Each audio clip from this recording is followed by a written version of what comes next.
इतनी कमज़ोर बाप बेटी इतने बड़े तूफान का सामना कैसे करेगी?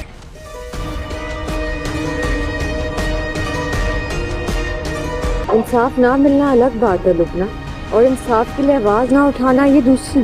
बाबा तो ऐसा क्यों हो रहा है कि पिया हर चीज का इल्जाम आपके ऊपर लगा रही है? वो पहले तो ऐसी नहीं थी।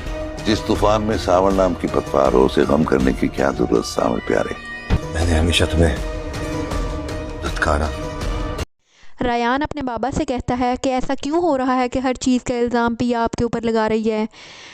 पहले तो उसने कभी ऐसा नहीं किया था। तो उसकी अम्मी कहती हैं कि ऐसा तो नहीं कि पिया भी अपने बाप के साथ शामिल हो गई है।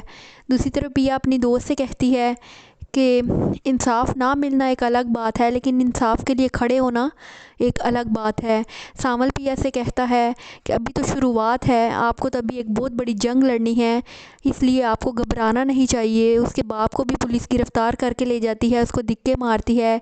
सेठ मूसा भी वहाँ पहुँच जाता है और पुलिस वाला कहता है मैंने इसके ऊपर बहुत सारे इक़दाम कत्ल, जुए का अड्डा चलाना, इस तरह के बहुत सारे इल्ज़ामात लगा दिए हैं।